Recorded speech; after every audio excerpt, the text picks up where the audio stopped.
So I'm now going to be talking to you about property development. I kind of treat the flipping property, which is a form of property development, as development for beginners, and most people can whet their appetites through buying, doing, selling Sarah Beanie style properties. But for me, time and effort just doesn't work for straightforward flips. As I explained in the previous video, if you get creative, they can be more profitable. But this is really moving on to my favourite thing, because it's the most profitable thing, property development, really the advanced stuff. Now, if we think about it, we look at a rich list. Rich list varies normally between 50 and 60% of the rich list either hold or have made their money through property. Have they been investors? No. Do they hold property? Yes, they rent them. But they've made their money by developing, not by being investors and their portfolio growing. I think there's ever been one couple on the rich list because of that. So that tells you something. Now, it may well be, as I said before, 1 out of 10 and 10 out of 10. If 1 out of 10 is your 100% committed to investment strategies, and 10 out of 10 development, if you're on the 10 out of 10 spectrum, this is the bit that's for you, or anywhere in between that. So, where do we start? Property development advanced. The different types of projects, whether you're building a property in a garden, the numbers are the same, but for straightforward purposes for me, counting out 7 strides is the amount of space that we need across the front of the house between where the house finishes and the boundary to allow us to build another house in the gap. Most of these have got this space have had doors knocked all the time, and up north there will be a lot of opportunities because my clients spot them all the time, but they never work because the cost of building is either greater or close to the actual end value of the properties. So that's the challenge, because building properties actually have a price. Now, you need to find out what the price per square foot is to build a property, making sure, because I've had clients that come to me with great deals and it turns out that there's bulk basements which are anything up to £500 a square foot to create, rather than the normal £130, £160 a square foot to build, and that's current prices. Okay, current prices to build. Okay, so we've got to assess the site. So part of this module is that we include a spreadsheet for you where you can put in all the calculations, the amount of square footage, if you're building a block of flats, the gross internal area, the external area of the build. Just don't forget, if you're building a block of flats, the actual internal area of the flats isn't going to be the same as the exterior of the block, because you've got corridor space and stair space, which could take between 10 and 20% of the total square footage of the build. Okay. So look into plots in the gardens. Typically 3-bed property, 2-storey property is going to be somewhere around 900,000 square foot. 800 is kind of the crossover from where 2 beds normally end up, although you do get larger 2 beds. But typically it's dearer up north. It's cheaper up north to build than it is in London because of the trades. The material cost is the same. And so also, some of you might have heard of the third ratio, where you pay a third for the plot, a third for the build, and a third for the sale. Well, that doesn't actually work in quite a lot of areas. So let's have a look at a breakdown of just building a property in the garden. Okay, what is the plot worth? What would you pay for the plot? Well, if the build cost up north and you manage to get it to £120 a square foot, and you're building 1,000 square foot property that's going to cost 120 grand to build, and it's worth 150 grand, by the time you've got your funding and other costs in there, that values the plot at zero. Okay? So, it's almost to a point where people need to pay you to take their plot so you can make a profit. Okay? So then we look at areas where maybe the price per square foot is £350 a square foot. Sorry, that's the. So we go. So 1,000 square foot property in an area that will sell. I've got that in the wrong place again. For £350 a square foot, we'll sell at 350 grand. Probably as we get down more into that area where they're going to reach that price, it's going to be near 150k to build it. £150 a square foot, so 150 grand to build. So if you're building for 150 grand and you're selling for 350, you're looking at a plot. Normally I look at around about 15% of the gross development value. So the 15% of 150 grand is 15, 22 and a half. So we're looking at somewhere around about 30 grand for the plot if the build. When it comes to an area where it's around £350 a square foot, we're building 1,000 square foot property, probably going to cost you £150 a square foot to build it, so 150 grand price. At a price where on the market is selling for 350 per square foot, or the 1,000 square foot house will sell for 350 grand, we'll be paying about 20% of the GDV for the plot. So 20% of that is 70. So then we can work out our total cost. So if we're buying the plot,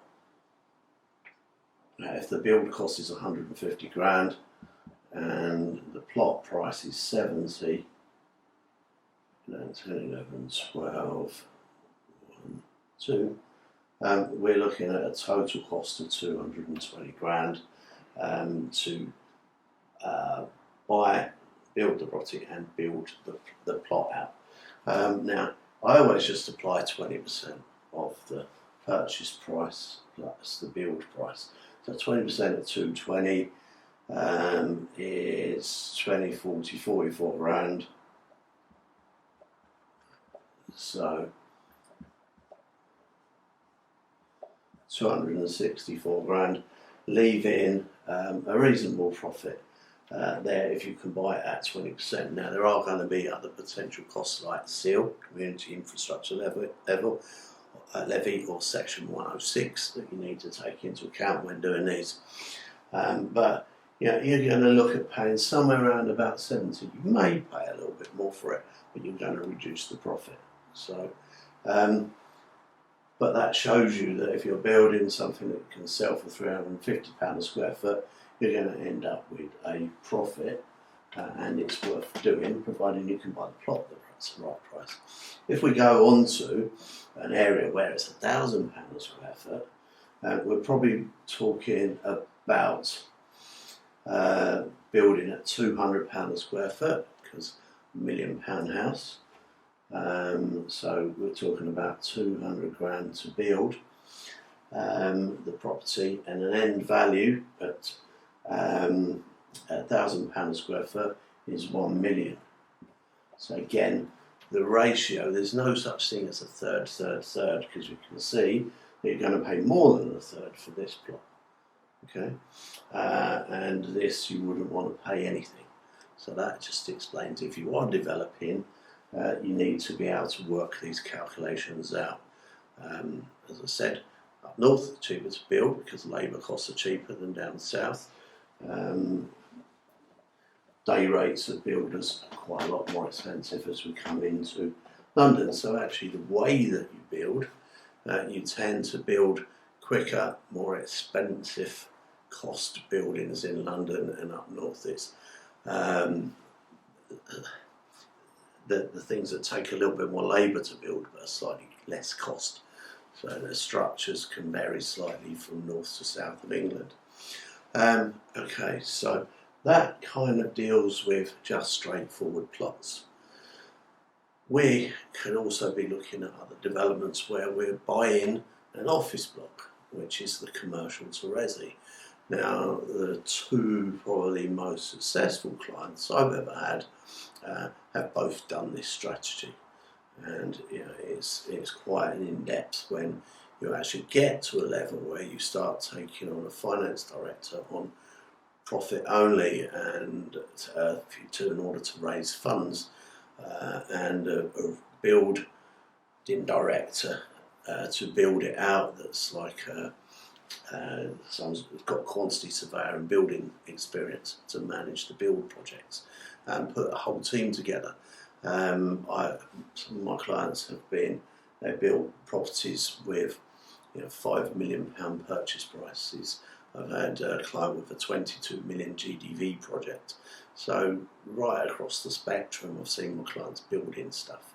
Commercial to resi has seen, I think, the most significant gains in profit, especially when we're going up one or two levels on top of the existing building, because that's really where it comes. They tend to, when you're looking at what price to play, you look at a break even of the development project in London without going up on the roof. And if you do go up on the roof, that's where your profit is, because at £500, £600, £700 a square foot and the cost to build at £200, you can see the bigger the extension up, the more the profit. So commercial to resi, the reason that's so good is it comes under permitted development. You are, with just some paperwork signed off by the council, allowed to convert offices into residential. When it comes to doing other types of buildings, shops, warehouses, all that, you may get planning permission, but you might want to start offering subject to planning. Another form of development is buying a plot, acre, 2 acres, 3 acres. Most of the time, it's very hard to compete with the big boys. They've got machines. They are building to, within hour schedules of the whole process. So on day 26, phase 1, the roof trusses turn up and get hung into place. And the company delivering them get fined if they don't deliver them on time. So they can roll it out. So they can actually do developments in cheaper areas where they don't necessarily work for the smaller builders and the smaller developers. But I prefer, again, being creative. So one of my current strategies, one of my current projects is building a block, and I'm buying the plot for just slightly over 1 million. It's 1,050,000. And it's got planning to build 9 flats. What I've done is I've got 9 JV partners, each one linked to a specific flat. They're all putting in 60 grand, and when the whole project, they send it to the solicitors. Once the first few have sent their money, we can exchange contracts and complete. Then, so that's for the purchase of the land. We can then get 100% development finance.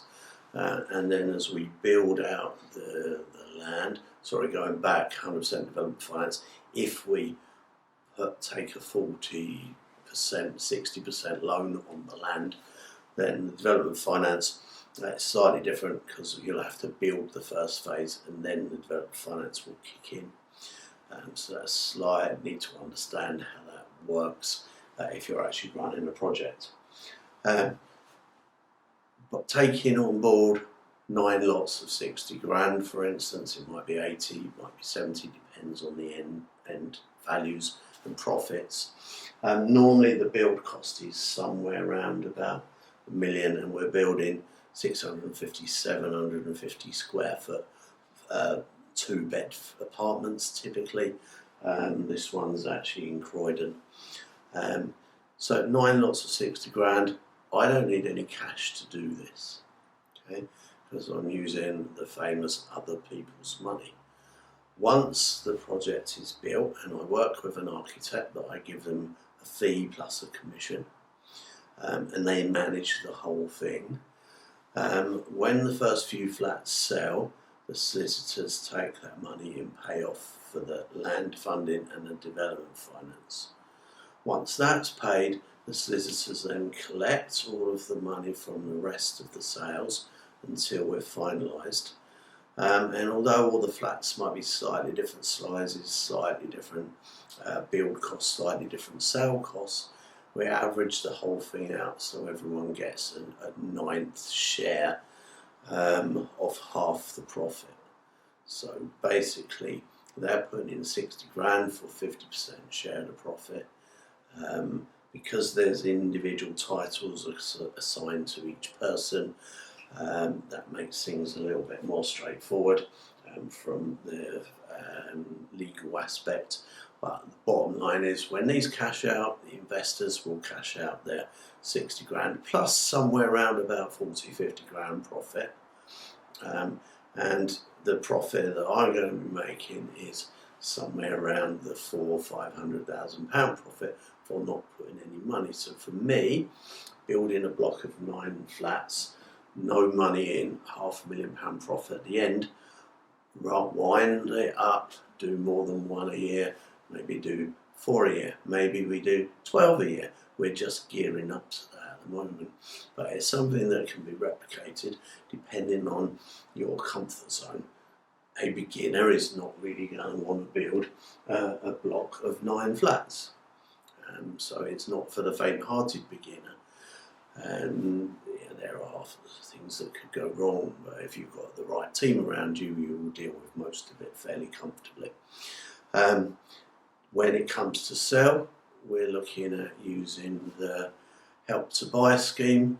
Help to Buy scheme will add a little bit onto each one. So ones we looked at recently, typically 2-bed flats in the area were selling for 420, but new builds were selling for 450. Why? Because the Help to Buy means that someone buying a 450 grand brand new flat needs a 5% deposit, which is about 15 grand. If they were buying a 15% deposit normal mortgage on a 400 grand flat, that means they need 60 grand. So they're happy to pay a premium on the price because they can get them for, happy to pay an extra 30-40 grand on the price because they've only got to put in 15 grand instead of 60 grand deposit. Now that makes it very difficult for what I love was the concept of build to rent, because I'm giving away pretty much 30-40 grand of the value the day I start renting the properties out, because they become second hand. So we have to be very conscious about that. But overall, building blocks of flats can be very profitable if you get it right.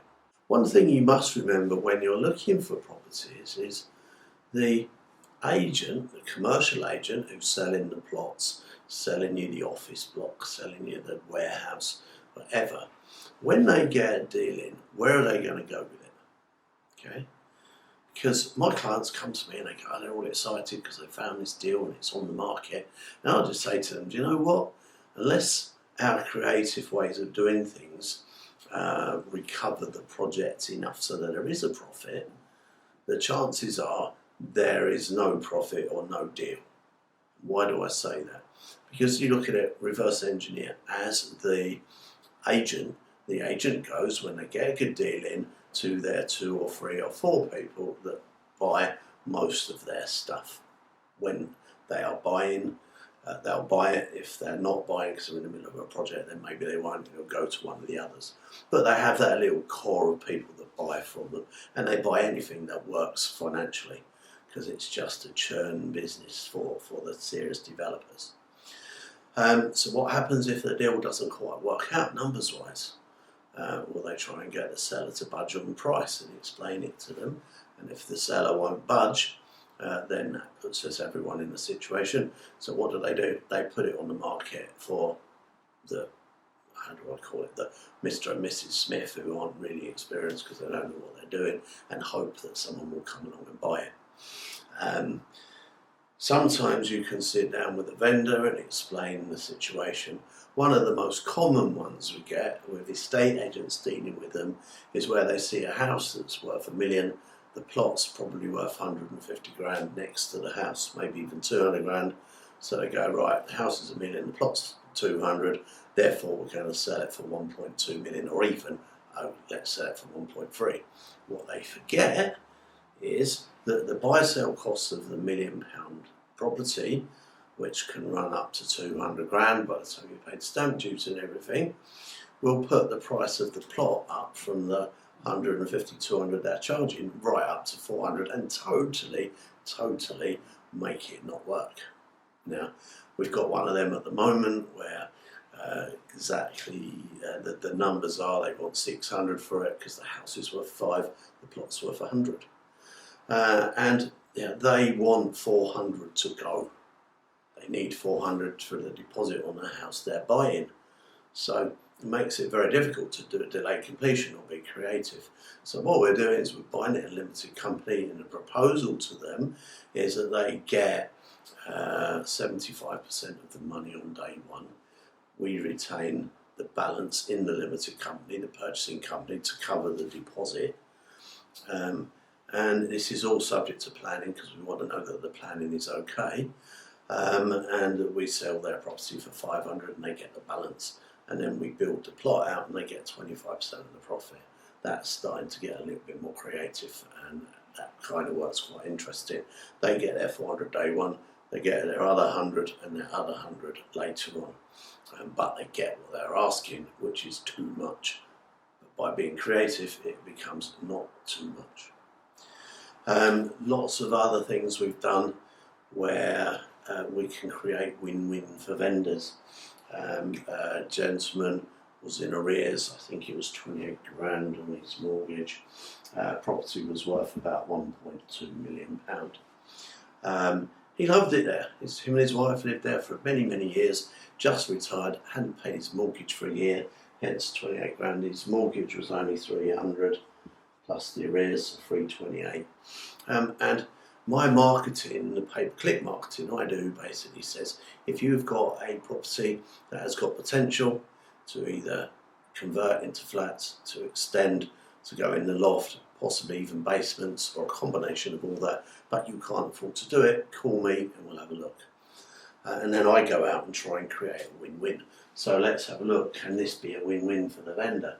Well, if the property at 1,400 square foot is worth 1.2 million because it's scruffy and horrible, and we can build an extension, so that's 700 square foot, that's 700 square foot. We can build an extension of 500 each level and a roof extension where this is worth 1.2, this is worth 1.2, this is worth 1 million. So then I said to the vendor, look, how about we'll pay your 28 grand off now. We'll then get planning. Once we've got planning, we'll put you into rented and we'll pay the rented. Not only will we do that, but we'll also pick up your mortgage from now. Okay, so they're then in a win-win situation. Now, when we've completed the flats in the conversion, we'll give you back the ground floor flat, and you will no longer have a mortgage. That will be paid. So they're living in a 1,200 square foot ground floor flat instead of a 1,400 square foot property, but one that's been fully modernised, new kitchen, new bathroom, all to their taste, which they love that idea. Now that leaves the middle floor to be sold for 1.2 and the top floor to be sold for 1 million. That comes to 2.2 million. Now when we deduct the cost of the build of 400 and the mortgage of basically 330, and we add all our other costs in, that basically comes to 800 grand. So take the 800 grand off of the 2.2, and that brings it down to 1.4. We're giving the owner, in addition to a mortgage-free apartment, we're giving them 200 grand of the profit. But that's leaving us over £1 million profit for something that we haven't had to buy. Okay, we haven't had to buy it, we've only had to fund the development. So we haven't had to buy the property, and we've literally done it all with them retaining ownership, but controlled it with paperwork and powers of attorney, etc., etc. If planning after we've paid the 28 grand isn't granted, there is still a profit. They would have to move. They wouldn't get the flat that they want in the area that they want, and we would sell the property probably for around about 1.6 after we've spent 100 grand on it. So another development project that you as a developer could pick up from my marketing. I found somebody who had a property worth 1.3 close to Croydon, this time in Caterham, and the idea was we could either knock it down and build flats, build an extension and turn it all into flats, quite a large property, or just do a refurbishment and sell it. So right now we've controlled it by taking an option on the property, and we've controlled it at 1.1 million, even though it's worth 1.3, and he's borrowed 900 grand on the property at the moment. He was late paying his bridge, they were just about to repossess. We're giving him his loss, if you like, back by giving him a percentage of the profits that we make.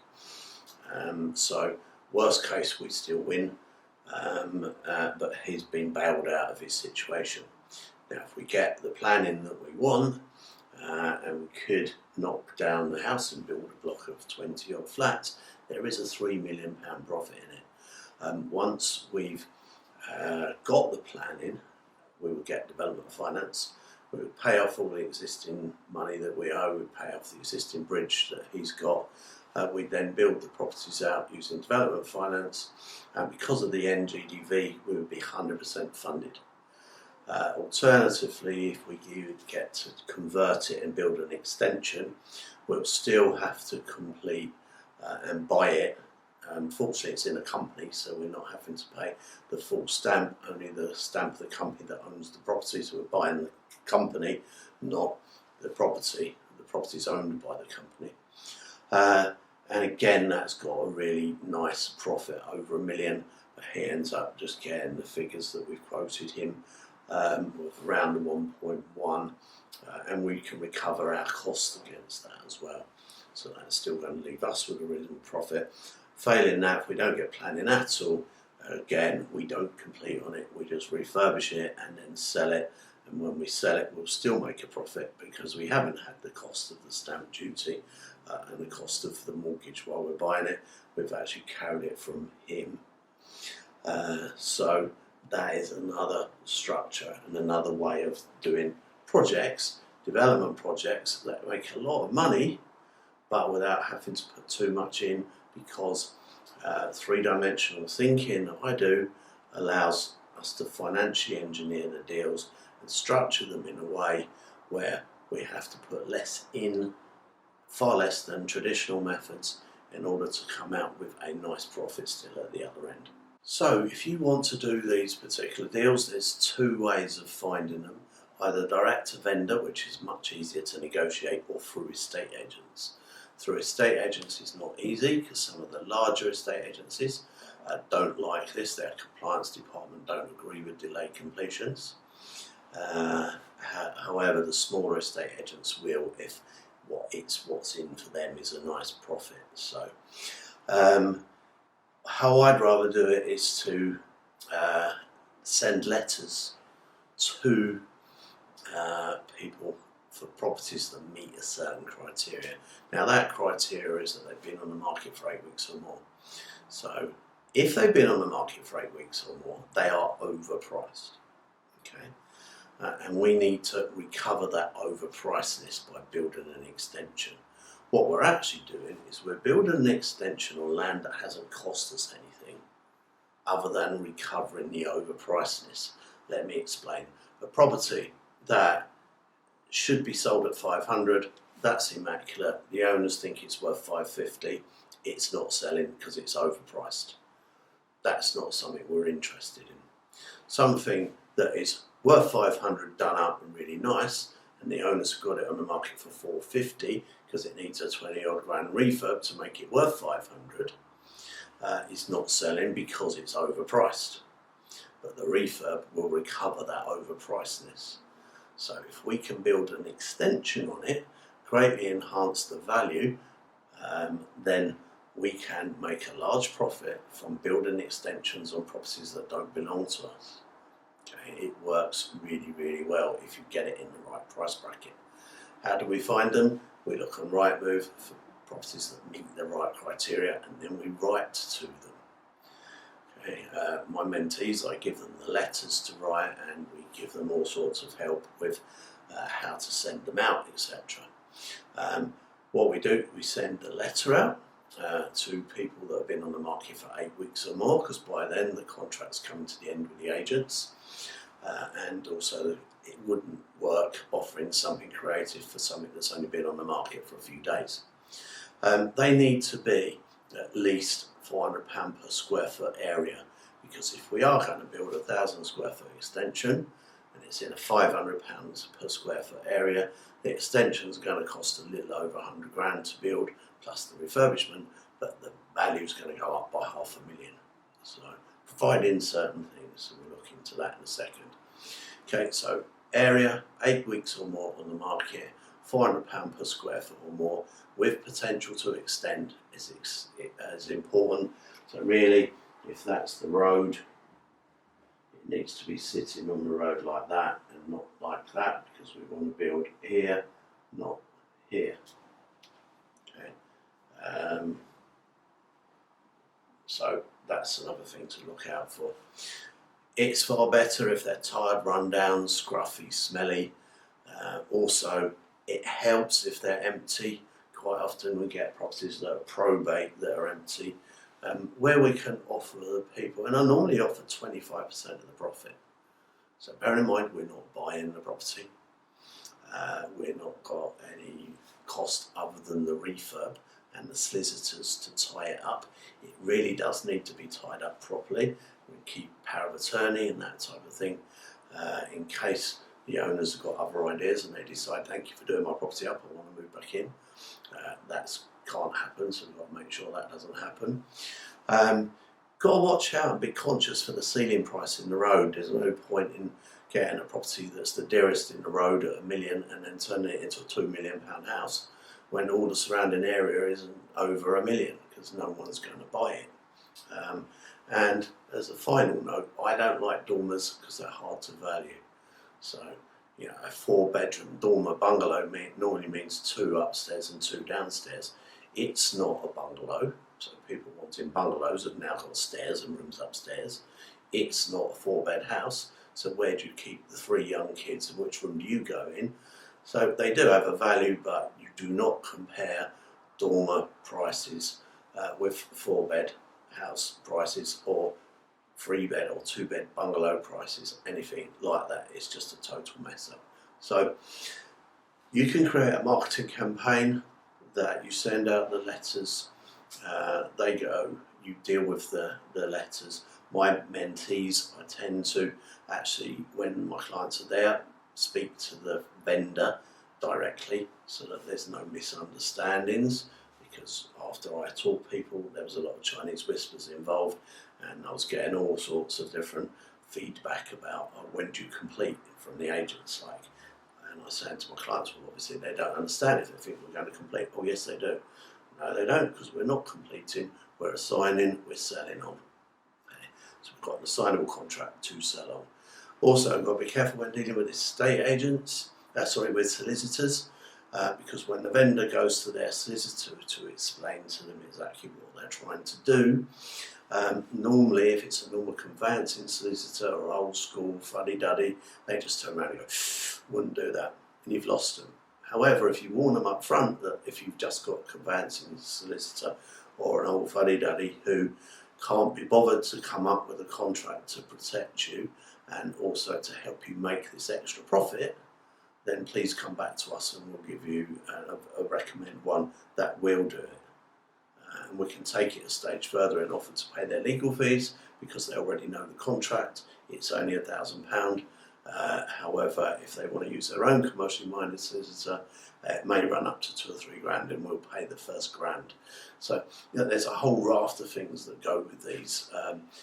It's not just straightforward development stuff. When we're being creative, when we're financially engineering stuff, there is a lot more stuff you need to know. It's very easy to mess up. I had one of my clients phoned up, decided not to join my mentoring program, to go it alone, do it on his own. He phoned me up and said, "Glenn, what would you do about this?" And I'll never forget the call because I remember where I was driving down to Cornwall. And I said, "Well, I wouldn't do that because this would happen." And he went, "Oh yeah." I said, "Why, what's up?" He said, "Well, what you just said would have happened." He said, "You'd have told me that if I was on your mentoring program, wouldn't you?" And I said, "Yeah, of course." He's gone, "Well, that's just cost me 80 grand. So I'm not sharing that to try and scare you or anything. It's just fact. These things are quite complex and need to be done correctly. When done correctly, they're hugely profitable. You can make far, far more money than normal development. We're not paying stamp duty. We're not taking out mortgages on projects. I'm helping you and showing you how to find JV partners. There's a link onto finding JV partner that I've done a video on YouTube as part of this module. So I hope that's been very helpful for you. Developing, I believe, is the best way of making profits. When you get it right, hugely profitable. Make sure it's always heads you win, tails you don't lose, or heads you win a lot, tails you only lose a bit. Subject to planning is always a good way to go. If the vendor won't accept subject to planning, you could be a little bit cheeky, drag it out before exchange, put in a pre-app and get some feedback from the council. Don't forget, the pre-app isn't definitive. It's a maybe, not a definite yes. But on the other hand, it could be a definite no, in which case you've saved yourself a lot of headache. I hope that's helped you. I'll be speaking to you again very soon on my next video. I hope you've enjoyed that one. Go learn how to do this. This, for me, is my favourite way of making money in property.